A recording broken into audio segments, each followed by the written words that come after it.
funded. They didn't have the organisation. I mean, it was. I mean, Moto GP. If you rate, obviously you race against the best riders in the world, and if you're on a good bike with a good team, it's really hard. If you're on a crap bike with a crap team that didn't pay anybody, you know, anyone's bills or wages, it was a crap experience. But I don't sit and dwell about it. It's not one of those things where I think, oh, poor me. It's just like, I had a better career than I thought I ever would. I was so lucky in lots of periods of my career. Obviously, you work hard and you hate your own luck and all that sort of stuff, but you do need a bit of luck, and definitely things have felt good. And then you moved on to the AMA scene. Now it's motorcycles, but that's about where the similarity stops, isn't it? It's quite a different championship and different rules and regulations. And you were there for like 4 years. Yeah, 4 years, John. There were 4 really good years. Difficult experience, learning all new quirky tracks. But it was good. I lived in Southern California. I never thought a lad from Burnley would ever live in Southern California. I woke up and put shorts on, which was a bizarre experience. And my legs actually went brown, because they'd always been blue. But honestly, I really enjoyed the life experience of racing in America was great. The results weren't stunning, the tracks were hard, the competition was difficult. But yeah, I loved it. Loved Southern California. And the tracks, the safety's a bit different in the tracks. Yeah, that's the biggest concern for the riders. Yeah, they were sketchy. Some really fast tracks with on-course barriers way too close than they should be. But it didn't bother me that much. It really didn't. Because once you're racing and the adrenaline takes over, and you think, well, I'm never going to hurt myself. Otherwise, you wouldn't race, would you really? No. And then, I guess the next year, 2010, you'd had a motocross injury, I believe, in 2009. That you never really recovered from, that hampered the training for 2010? Yeah, what happens, this is, just so you know, riders have got, I think to race, you have to have a big ego or self-belief. And I had a big injury in 2009 and sort of finished the season racing in America, but I knew I was done because I couldn't use my shoulder wasn't working properly. But my ego and my self-belief thought, I think I've just got 1 more year in me. In fact, I know I have. And I'm going to come back to Britain, and I'm going to try and battle for a title, you know, try and win the British Championship again. I knew it wasn't going to be easy, but instead of being honest to myself, thinking, you're done, because I knew I was done. Anyway, I had another operation at the end of the season, 2009, and I thought, once I have that operation, my shoulder will be better, and I'll definitely be fit. And I knew at the first test, when I tested in Almeria, and I knew straight away, I was riding a bike I didn't like, the Yamaha just didn't work for me, and my shoulder was really weak, and I thought, oh, I'm screwed here. Then the best thing happened for me was, I did a bit of testing, turned up at the first race, qualified really bad, and in the morning warm-up I had a high side coming out of Graham Hill corner at Brands Hatch, and I landed straight on my shoulder again. And before I'd stopped sliding, I'd retired. And it was a weird experience, and it's not an exaggeration, I was sliding, rolling, and obviously it hurt, but I thought, I am never racing a bloody motorcycle again in my life, because I'd raced since I was 8 till I was 36 every year. And when I was about 11, my dad put me under a lot of pressure because I was battling for championships at motocross. I was always under pressure, and I thought, I am done. And I got to the medical centre, and my mum and dad walked in, and I'm like, I'm alright, I've retired though, I've retired. And this is before the start of the season, and my dad's going, shut up. Because you know, you can't just retire, you know, I'm done. And honestly, from that moment to sitting here today, I have never regretted it. I get asked a lot, do you miss racing? And I always go, no, not one bit. And everyone goes, nah, but really, do you? I bet you do. Racing? And I go, no, I hated it. Because it's so hard to be on the limit. And when it's fun for you guys to ride your bikes around, and it's fun if you do a bit of club racing, but when it was serious for me from being 11, my dad put me under a lot of pressure, and when it is your job, Neil will back me up on this, it's so stressful. So, I'm not saying poor me, not at all, but it's so harder than people think. So I've always said I'm the happiest retired professional motorcycle racer there is. I remember we spoke it was about a year ago, it was after you rode the factory Desmo Sedici again. You got the opportunity to ride for it was for BT and for Ducati to do the big piece on the Desmo Sedici, and we spoke after it, and I saw you say the same to Gavin and Emmett on the television. You were amazed at how much, and I use your words here, how crap I was. How much, I think the way you put it was how much you lost. Yeah, well what it is since I retired, then all I did was teaching track days. So I spent the next 7 years riding really slow. on road bikes with knackered tyres, teaching people that are slow. And I just did thousands and thousands of laps. You know, I've been there teaching with you, and I've become slow. And I got on this GP bike, and I never thought it was going to be quick, but I thought it'd be a couple of seconds off the pace, and it was more like 10. I only did 15 laps just to get that in there. Could have gone quicker. But and also you're being filmed, and I didn't know the track too well, but they're my excuses, by the way. But yeah, I was pretty average, and that was a bit of a pill to swallow, because I thought I'd be 2 seconds off the pace. Not within 15 laps. I thought I'd only be about 3 or 4 within 15 laps, but I was more like 10, and I thought, oh my god. And the bike felt horrible because I was too slow. Well, I remember you told me that at the time. It was long, low, and really heavy to turn. I needed to be a lot more aggressive on the brakes. I needed to be just aggressive in every area. Instead I rode it around like a road bike and thought, this feels horrible. Which is the thing you don't think you'd say if you rode a Moto GP bike now. It was Ian Owen's bike, so maybe that's why it was crap. Because he's old, isn't he? Or he's wild in real life. Well, I think what we'll do is we'll come back. I want to ask the guys their opinions about ESP and Moto GP a bit later, but I want to move on to Niall Mackenzie now. I'll just check my notes. While you're checking your notes out, I'll just give a little insight. When I first got to know Niall, we were just sitting here thinking about it. We did get to know each other in 1993. We kind of were friends in the paddock, but his manager at the time, Roger Burnett, spoke to me towards the end of that season and said, I'm helping Niall, he's obviously got big potential, but he's maybe lacking a little bit in the training, and is there any chance you'd maybe help him in the winter? And I said, sure, no problem. So invited Niall up to Deanston at the time, I was living at Doon. Came up, had a cup of tea, and I was kind of sussing him out a little bit. I said, what do you do normally at the end of the season, your winter's training? And he said, well, I normally get to the end of the season and I'll have 2-3 months off, and then maybe February time I'll get going again. And I thought, alright, well, got something to work on here. So next morning I woke him up and he says, it's dark, I says, yep, it's time to start your winter training, and that was in October. And anyway, it was from that moment on, it was a tough month or so he spent in my place, but proud of maybe the man he turned out to be, but it was a baptism of fire. And one other thing that happened on that visit that winter was when he showed up, he kind of knew my wife Jan, but not that well. We're all best mates now. And Jan, knowing he was a hot-headed, testosterone-filled youngster, just says, Niall, this is your house for the winter, do whatever you want. One rule, don't bring any girls back, because he had his own room and he was well looked after, and he saw Jan, Mrs. Mackenzie, absolutely no problem at all. Anyway, probably a bit of my fault, but I went out with some ex-workmates for a bit of a Christmas do. Niall was invited along as he was one of the lads. I bailed out about, 1:30, left him in the capable hands of my ex-workmates, and I bought a Ducati or whatever. And anyway, that was it. He knew he had to get home and would get home on his own, so I was in bed in the morning, woke up. Well, my wife woke me up. She says, there's people downstairs. I said, it'll be Niall. There's more than one person downstairs. So go down and find out who it is. And anyway, I had to report back. There was a female in the house. Get her out. And anyway, she let him off at the work, but that was it. No more girls back. But as you said at the time, you'd never really sampled any Scottish female activity before, and that was your baptism. Right, the truth is, that did happen, but during the night, I'd met this girl and she was really nice, and I'd said to Niall, can I bring this girl back? And he's going, of course you can, honestly, Jan won't even mind at all, it's sound, you'll be alright, Niall. I'm like, oh cheers, oh my god, Jan.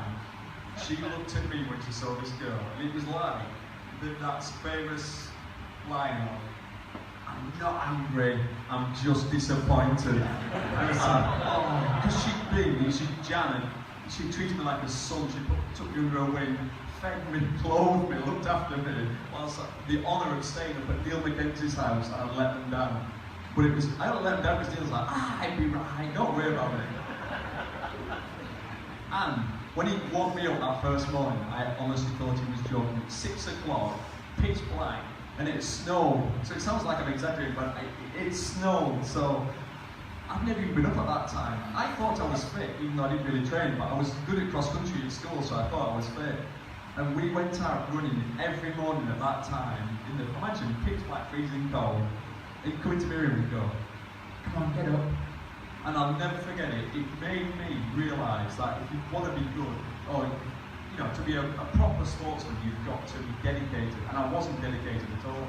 And just like spending that time with Neil, it honestly did. I'm not saying it's that, it transformed me, because I realised that I did want it. And if that's what you've got to do, then that's what I'm going to do.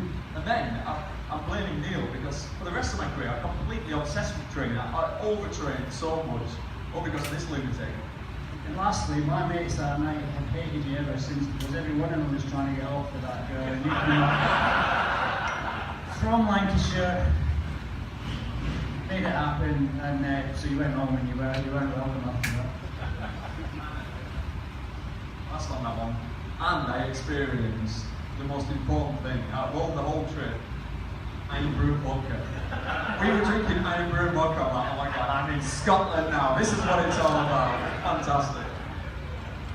I need to say, that was the first drink Neil had when he went into our cafe earlier on. I thought, oh, Irn Bru, yeah, well, what about it?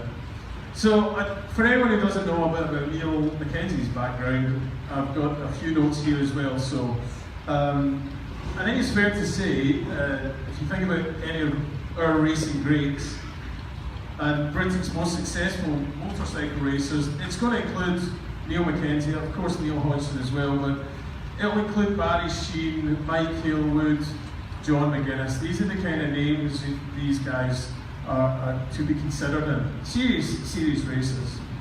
And Niall Mackenzie from Falkirk in the Ardenne in Stirlingshire, got that right.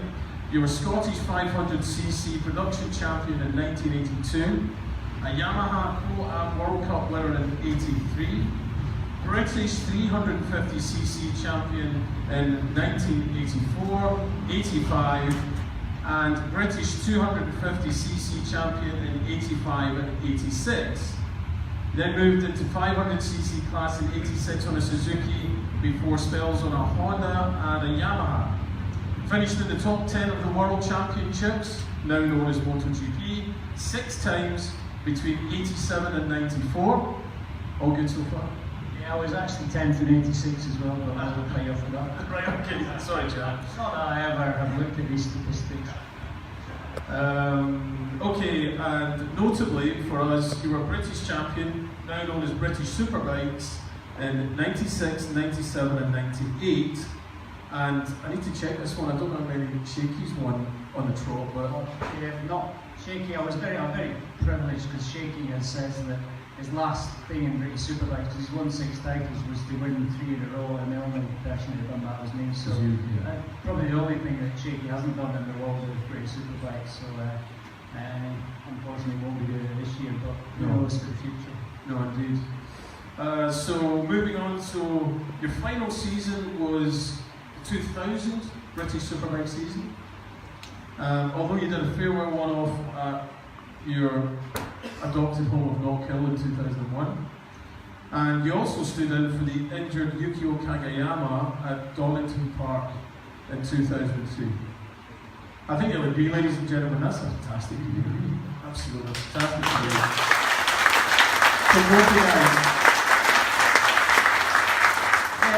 Last year was actually Neil's teammate, and while like Neil, I had 20 amazing seasons racing, 18 of them as a professional rider, and I had the best time. And the last year I was Neil's teammate, and Neil actually won the championship that year, and I'd just be half a second off Neil, whereas in other years coming back or racing in BSB, I was pretty much there, and it was just something that just wasn't there. It was the first full season I ever won the Ducati. I guess old dog and new tricks, and I didn't really until I finished that season understand how to ride the Ducati properly, and I just had a little bit more kind of knowledge or suss things out of it, but it was really me not getting the best of the bike, because I had the same bike as Neil.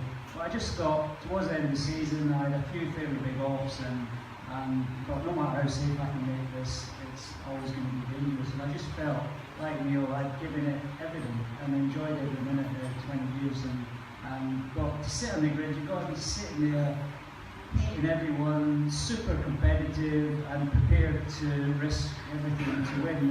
And towards the end of that season, it didn't feel like I wanted that anymore. I love bikes more than ever, I love driving more than ever, and still do.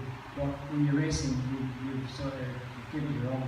And Neil and I now, I mean, what Valentino Rossi's doing is mind-boggling. 22 seasons in GP, he's been racing forever, all the money, success, and hungrier than the hungriest guy out there. So that is just is beyond belief, really.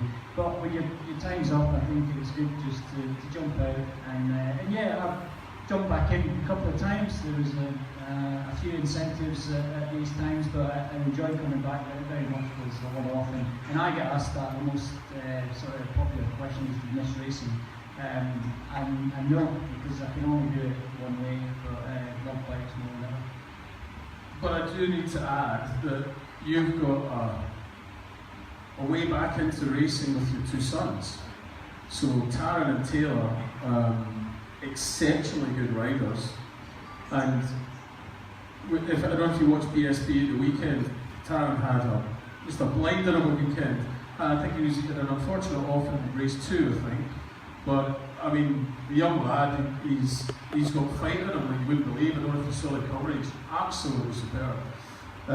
But what's it like as now a father, watching it and understanding the potential jeopardy, the pain they can get, but also the success they can feel, and all those conflicting emotions? Yeah, racing's been good to me, and 10% of it is ecstasy, and the other 90% is quite often disappointment and pain. But it's like a drug; you're always looking for that wee bit. They were definitely never forced into racing, but grew up in the paddock and were keen to get involved in the Mini Motor Championship, which is big in Scotland and very, very nice for the young kids. And went from there. There's no guarantees of success. Obviously, I could help them a wee bit with a bit of coaching and a few contacts along the way, and anyone with kids can they try and help them as they can. But when they first started out, we had the conversation, and I'm pretty direct when it comes to that. You're going to fall off here, that's all. You're going to get hurt. It can be serious sometimes. So just, do you still want to do it? And yeah, and both of them have come back again. Much rather do this, success, failure, pain, whatever it is, than not really want to do it. So, what about Mrs. Mackenzie? Because it was one thing seeing her husband doing it, it's another thing seeing her baby boys doing it. How did she react? I mean, I met Janet Donald. In fact, she's very much involved in motorsport when I met her, and she was on the journey with me through all the good years and tough times as well. And never once did she ever. She said she never really, not bothered, but fear for him. It was just what I did, and got on it till the day I walked away. And actually, she had no real urge for me to stop. She was quite surprised when I said that was it. But one thing she always says is, and still says, well, you can replace your husband, but you can't replace your kids. So the kids are far much more important. And yes, they started racing, and it's all fun when they're riding around fields, and even mini motor racing, absolutely brilliant, safe, cheap, never get hurt. But next thing you know, you're at the side of the big track, standing on the pit wall, and we definitely had a few moments in the early years. She just said, do we really want to do this? What? Asking me, because I always get the blame, what have you done here? And I said, well, just kind of go with it. But actually, when you get to that stage, and the teenagers are 15 or 16, there's no way that they're going to stop, and you can't actually say, actually, we had a bit of fun and we're stopping now, boys. That wasn't an option. So we got through the tough years, which are the learning years, and now they're their own men. They do their own thing, they look after themselves, there were great people around them, and they're making a career for themselves. So it's still nerve-wracking, but at least they're at a good level, and they've got the best of everything, and we try and keep them as safe as possible and let them have fun along the way. Now, I must say, whenever either of them has a bit of an off, and the camera pans to you, you do a remarkable job of staying absolutely stone-faced, really calm, cool and collected. Can you tell us here what are you actually thinking? Yeah, inside, I mean, quite often I've been commentating when they're upside down and on fire, and so you really have to just kind of keep that professional thing. When I was kind of helping them or sponsoring or paying the bills, the stone face was now how much is that going to cost? Because they always come back and say, they come back, if I see the foot, Dad, are you alright? Yeah, first thing, are you alright? Yeah, I'm alright. What about the bike? Just a foot peg, Dad, just a foot peg. And I bet he's been like that with his dad. The bike comes back, the swinging arms hanging off it, there's no fairing, the dash is gone. And so in the early years that is painful, but you always find a way. So yeah, you get used to not reacting. The first thing always, if you know they've gone down or seen them with that, okay, yeah, they're conscious, they're up. And then you work back from there. And every weekend, really, the priority is, are they safe, are they okay? Yeah. And then after that, whatever's happened, either good, bad, or indifferent, but the priority is always safety, and you love your kids and you want them to be safe. But the young lads, they want to do exciting stuff. Motorbikes are amazing, motorbike racing is amazing, and they're carving themselves a career out there. So we managed to get one of them out of the house, which is a result, and we're working hard to get the other one. So if Taran can keep his form up, he might get a few quid next year and buy himself a house. So yeah, we're getting there. Oh, well, we wish him all the best. But Hodgie, I want to ask you now. So your kids are a little bit young, yeah, and you got a boy and a girl. So just want to think. Oh, sorry, folks. Technical. Try and move back a bit. So yeah, you've got two kids, and they're of an age where they're a bit young to start racing, but are they showing any interest? No, not really. My son did straight away. I got him on a bike before he was 3, as you do. It was a typical dad, a little electric bike, which I really recommend if you've got kids. But I got divorced, so then I had to deal with the ex-wife, which is never good. Anyone who ever has been divorced, dealing with your ex-wife in general is never good, is it? But trying to get your kids to ride bikes whilst your ex-wife's going, that didn't happen. So she won that battle. So yeah, she put my son up, unfortunately. I live on the Isle of Man. I've got a place on the Isle of Man and in the UK, but my kids live on the Isle of Man, and they are surrounded by bikes and death. And so you've got my ex-wife saying bikes are dangerous, and then they go, hey Dad, did someone die today on that racetrack? And they go, yeah, unfortunately, yeah. So they actually, my lad, they're both, and my daughter thinks motorcycle racing is crazy. So no. Secretly, I'm really chuffed that it saved me a fortune. Neil lives in this very small council flat now. He's nothing left. He's done. He's always borrowing money off me, But the kids are doing well. Kids are doing well, aren't they? Can't just say I'm obviously joking about that. If you've met Taylor or Irn Mackenzie, irrespective of what they do on the track, and I'm not just saying it because obviously you know me and Neil are close, those two lads are an absolute credit to Jan. Don't know about Neil. They have turned out so polite, so nice, and they're both killers on a bike. They've got everything they need, but away from the bikes, they are a pleasure to be around. I class them as really good friends of mine, but I'm definitely putting that down to Jan. And we talked about that earlier, Neil, talking about Taran. The fight he was in basically all weekend at ESP. God, he had his elbows out, he was getting stuck in, and you're saying he's quite a quiet little fella. And then on the race bike, he's just alter ego. Yeah, he's a smiler. He is a smiler, and he's a smiling assassin when the helmet was on. Just to rewind a little bit, Taran won the Supersport Championship in 2016, so he's been chipping away, and he's been a good rider, but he got a chance to go to the Moto 2 World Championship last year, which he grabbed with both hands and went there, and from the outside looks like a complete disaster. He was only ever a couple of seconds off the fast guys, but a couple of seconds off the fast guys push you back between 20th and 30th. Crashed his brains out, trashed bikes, but he gave it his all from the first round in Le Mans to the last round in Valencia. But what that did, and I knew at the time, it was just the ultimate academy, and I thought if he could survive that and give it his all, he had a great team around him, but he had to learn the track, the bikes, and how competitive it was. He'd come out the other end, and then was offered the Yamaha Superbike this year with Josh Brooks, and a lot of the paddock said, well, that's never going to work. He weighs 9 stone and he's 5 foot tall, and it's never going to work on a superbike. But as much as my leg.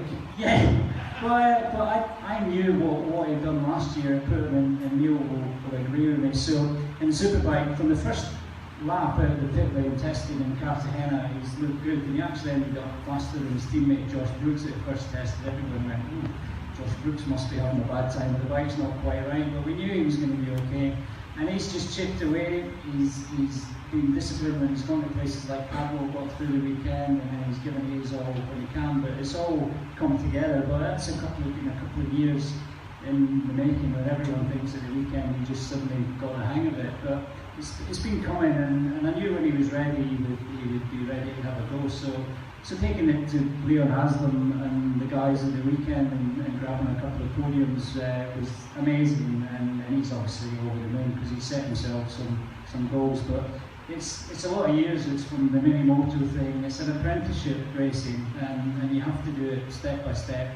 And he wasn't the fastest or the best rider straight away, but he's given it his all, and he watches it. He's obsessed with everything, and just finding out how to make it better. So it's been a long road, but he's there now, and who knows where he'll go after that. Yeah, I mean, I have to say, you know, watching him fight against people like Leon Haslam, who is absolutely one of the best riders in the world, without doubt. You know, and your young lads fighting away with him, it's so impressive against people like Josh Brooks and all these guys. I mean, it really is amazing. And testament even that, you know, Leon's moving on to the World Superbike grid, and your boys fighting away with him. I mean, you must be proud as punch. It's a great shot window. If he can race with people like Leon Haslam, who, as you said, has been given the best superbike ride in the world next year with Kawasaki. Yeah, that's right. Yeah, we'll see. We shall see. New bike next year. But yeah, I'm sure that's going to be a big turnaround next year for Ducati. But yeah, a rider his level, to be racing them, and he learned a lot over the weekend. Second race, his team manager said before the second race, because Josh Brooks is in the showdown and the chance of winning the championship, Taran, can you give Josh, maybe if you are going to be strong in the second race, any chance you give Josh a hand? And his innocent, smiling little face said, no. And his team manager said, fair enough, Taran, I really respect you for that. Get out there and try and win. And that's just him. You'd think he'd go, yeah, yes sir. And he said, from now on he will. If Josh has got a chance of winning the championship, he'll definitely try and help him, but within reason.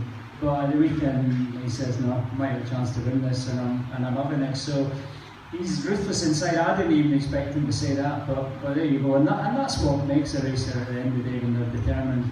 Yeah, yesterday morning, I was talking to Taz down at Neil's house, and I said, you've all seen Leon Haslam stick his leg out, and he does block. I understand that's his, how he rides, but he's blocking. And I said to Taz, listen, first thing you need to do when he sticks that leg out in front of you is smash into it as hard as you can. He went, I've already done that. And that was just like, I'm like, all right, mate. Good lad, just that. But if you know Taran, he genuinely is the most likeable, friendliest, timid a little bit character you'll meet. Like say 9 stone, 5 foot, but wow, he's aggressive. I think he comes across that way as well, as timid and a nice fella. But you mentioned Moto 2, and I want to go on to the GP stuff now. And I think we'll start with Moto 2. I want to talk a bit about John McPhee and of course what's happening with the big boys, but I want to talk about Romano Fenati. Now, this is, some of you may know my mum. She's cruising about in the background here somewhere. So mum's 82, shouldn't have said that, but this even caught my mum's attention, who doesn't know anything about motorcycling whatsoever, because it hit the national news. And it was such, in my opinion, before I let Neil the guy speak, such an appalling thing to do. I do think Cal Crutchlow's right that he could face a lifetime ban, but come on guys, spit it out, what do you think? Yeah, I saw Cal Crutchlow's initial comments, and I must admit straight away I thought yes, because we don't get it as a rider. We've raced at the highest level, and it's the last thing on our minds ever. Sure, you might think run a rider wide, maybe even get your elbows out. And yeah, I think everyone thought it was sickening and it was shocking. And I thought straight away, yeah, that's a zero tolerance. It shouldn't ever come into his mind. However, no one no one got hurt, no one died. The potential was there for a horrendous crash. What he did, and he should never have done it. And if someone had got hurt, then I think definitely yes. But it all ended up okay, and I think, yeah, Romano Fenati is actually in a normal day, he's okay. He's an amazing rider, and we all love to see him. It should definitely be, I feel, some kind of severe penalty. Whether any team would take him on anyway, or he'll have a chance to race again, I don't know. I don't think he should be banned. I think he should be severely disciplined, and a serious penalty, and a last chance saloon for him. That would be my opinion. The powers that be will make that decision anyway, but I think he's pretty well stuffed. He's been sacked from this year's team. He's been sacked from an amazing team next year, the MV Augusta team. So he's really seriously damaged his career, and he's got history of anger management issues that have cost him big time in his career already. So he kind of knew that, but taking it to that level is a worry. So that's my opinion. Yeah, I mean, I fully agree with all that. And at the time, I was more annoyed than I am now, because I've watched it and I've seen the reaction. And we know the penalty. There's no job this year. There's no job next year as it stands. But then when people are saying he should be banned for life, I'm like, no, I've made so many mistakes in my life. Yeah, I've not done that on track, but I've done some stupid stuff. Not as bad as that. But, you know, we've always got to remember as well, they are young kids still. I don't know what Fenati is, probably about 22.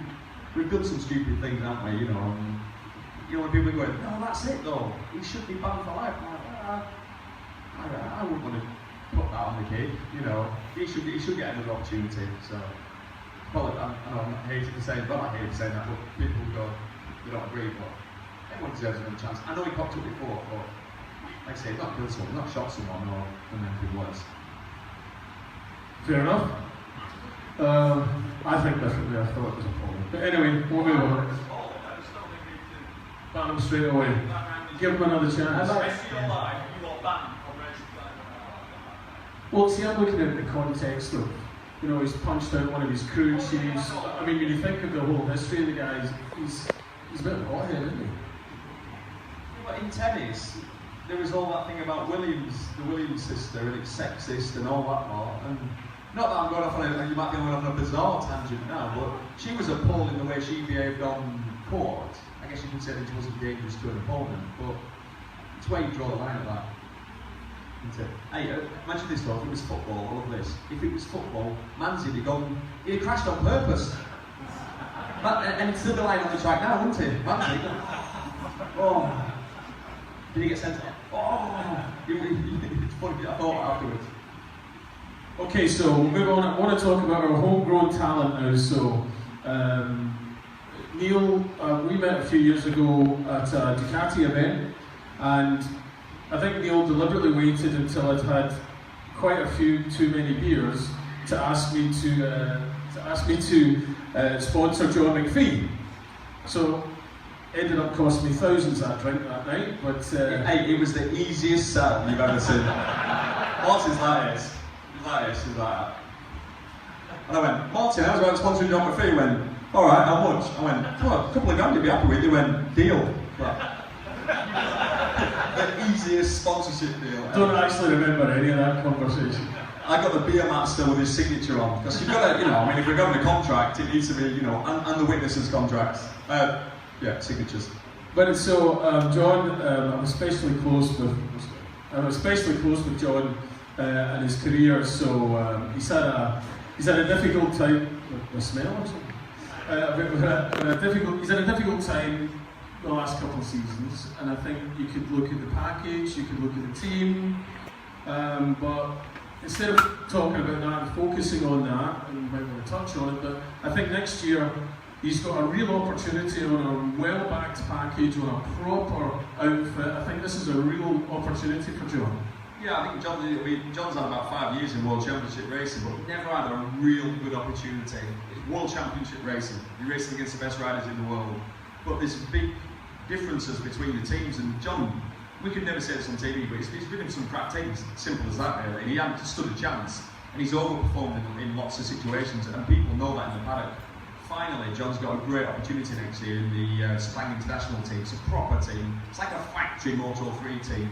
Some really experienced people, and It's on a Honda. John rides a Honda really well, and I'm good friends with John. John's a great rider, but he's always needed a great team around him to help nurture that talent, and now he's got the opportunity. And I'm not just picking up my mates, but he will have a chance to fight for a title. He should finish next year definitely top 5 in the world at worst, if not have a chance of going for the title. And it's so good for him because anyone who knows John McPhee knows that he's such a nice lad. Yeah, I can agree with that. I mean, I've met John obviously a few times now, and he's such a thoroughly nice bloke. You see him on the way he is on the camera is exactly how he is in real life. There's no kind of pretense.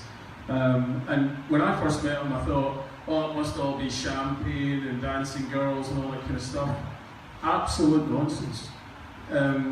You've no idea how much his parents have fought to put him through racing, how much. I mean, they've like mortgaged houses and sold everything they can just to keep putting them through races.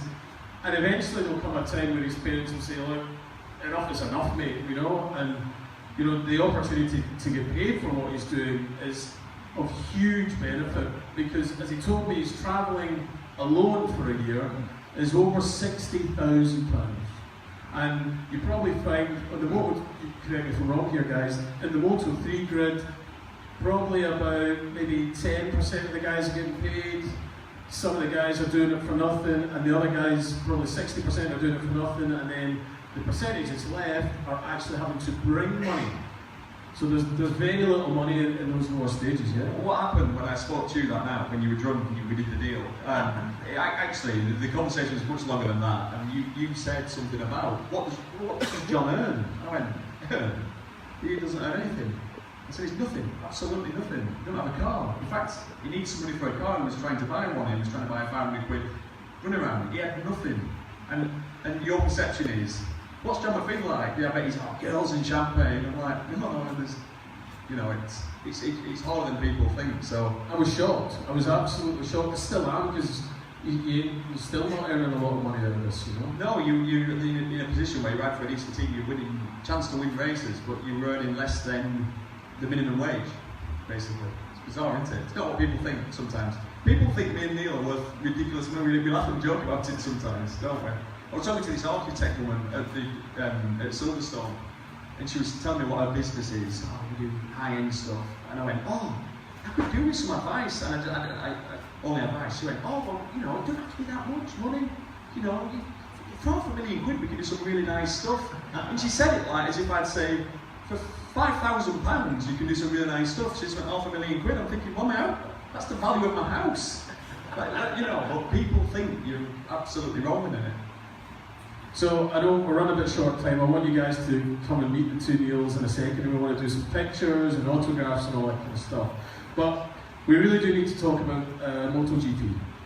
And I think, you know, with the introduction of the Michelin tyres really closed up the racing. I think it's been quite something else the last couple of years.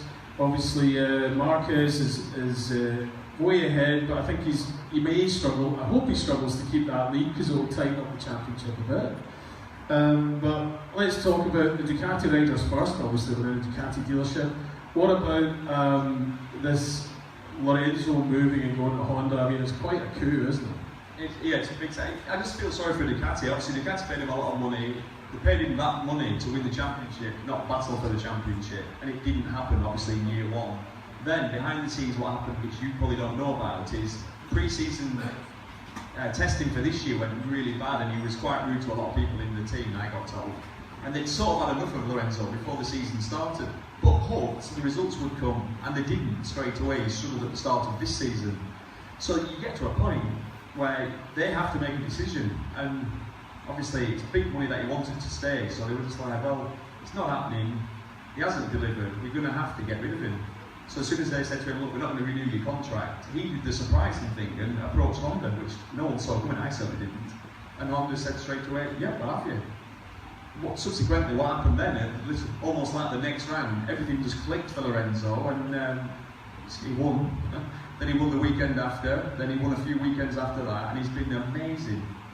It's incredible, isn't it? It's just a shame for Ducati though, they've invested all that money in Lorenzo, because all they want to do is win the title, and if Lorenzo stayed, he'd have to be second favourite. Marcus would be favourite going into next year, but Lorenzo, you'd say it's going to be tight between them two. And have you got any kind of insider views on what's the kind of mood in Ducati now, like Davide Tardozzi and all these guys? I mean, do they get their head in their hands thinking, oh, they haven't, because they're doing what you're doing, typical PR, they're smiling but crying behind their smiles. And every time he wins, they smile even wider and cry even more. You know, they are gutted, and they tell me that, they're like, oh. But you can't blame anybody in it all. You know, they had to make a decision. You can only go, you know, in hindsight, we'd all do things different. You know, I wouldn't have got married. No, you know, in hindsight, we'd all do things different, wouldn't we? And it's one of them. It was at that tipping point they decided we're not going to go with him, and it's the wrong decision. They should have stayed with him, and now Ducati in a really strong position. Don't get me wrong, they've got Andrea Dovizioso, who's an incredible motorcycle rider, and Ducati have, for the first time ever in the history of the company, they have the best racing motorcycle in the world. Think about that. Yeah, they had the best World Superbike for years. They've never had the best racing motorcycle in the world, and now they've done it, they've got it.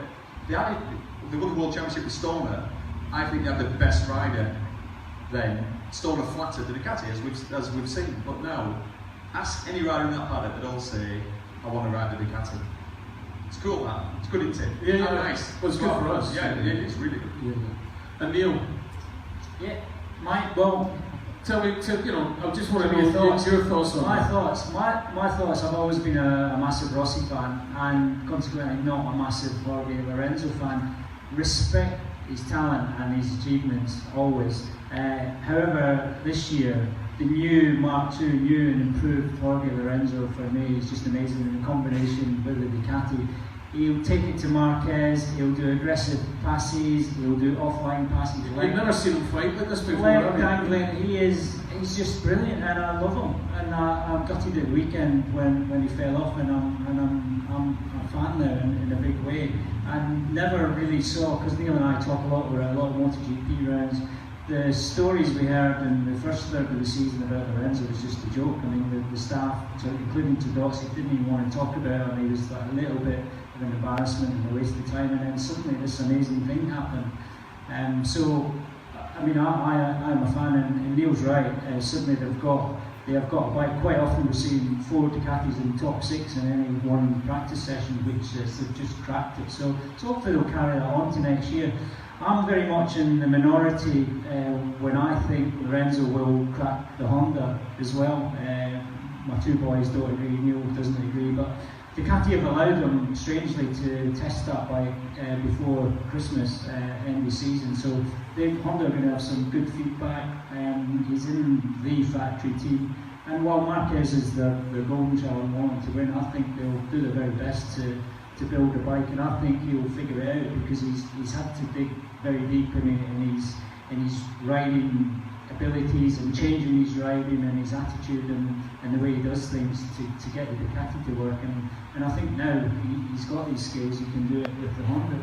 Another opinion is, I think Neil was of this opinion, Honda are really smart grabbing him because he's not competition anymore, at least he's on Honda, whatever. So it's win-win for them, and he's not on a Ducati, because Lorenzo on a Ducati next year could very much take it to Honda, they know that, and hopefully they still can. But Lorenzo's been a revelation this year. When we thought his career was all over, there was even retirement talked about middle of the year with Lorenzo, or having no options, but it's just a great story. MotoGP is in an amazing place at the moment, and Lorenzo has been a great story this year. Okay, so we'll wind this up now, because I know the public want to meet you. So tell me, is Marquez going to do it this year, or is somebody else going to catch him, you know? Marquez will do it this year. You'd be a brave man to bet against him. The skill set he's got now, and this crashing thing, or almost crashing thing, he's way ahead of the opposition. He's been given this opportunity with Honda to come to MotoGP, he crashed a lot in races and testing in the early years, still won championships, but he's taken it to a new level above all the other riders. None of the other riders are close to losing the front, getting their elbow down, thinking about picking it back up and saving it, and he can take it to a higher limit than the other guys. So until the next generation come and are able to do that, I think it's going to be very difficult, because I don't think he's got the best bike every weekend, but he finds a way to win races. So, and no other rider really can be given that opportunity. They don't want, I mean, 26 crashes or something last year, and no factory team wants the factory $1 million bikes being crashed that much, but he is, Mark Marquez, is allowed to do that. So, and in between times he's learned these amazing skills that none of us have seen on the bike. So love him or hate him, we're being entertained with something really special. So yeah, to answer your question, it's going to be very difficult for the opposition, especially the lead he's got, to do anything about it. He'll need some back. We'll need some back work for it to take. Lorenzo was realistically building momentum, and if he could have won at the weekend, he would. He's going to be close to being second in the championship. So, but it's going to be difficult now. And what do you think? Same question to you. I agree 100%. I think Neil's wrong. I think he'll struggle on the Honda. Though. Yesterday morning it was me, Taran and Taylor up against Neil, and he was all big confident. He's like, I think he'll push Marquez all the way. I'm like, we're all going, nah. I think the Honda's it's a nervous bike. If you look at the crash statistics, all the Honda riders have crashed more than any of the other manufacturers, so you have to crash the bike a lot. Lorenzo hates crashing. Marquez loves it. I've decided he loves a crash. Get me on the floor. I found the limit. Right, that's the limit. I know where it is now. It's almost like he loves it. Like he looks like he crashes and it doesn't hurt ever. We know with crashed motorbikes, it's horrible, isn't it? It's bloody painful. I'm in the Lorenzo camp. I don't fancy crashing. So once Lorenzo's hit the deck 5 or 6 times at the start of next year, he'll do that, I think, and try and work it out. And it will take him a year. I think his second year will be strong. But I don't think he'll fight for the title. We've got money on it, so I'm Serious to that bit. Okay, ladies and gentlemen, I'm going to wind up there. Okay, so please put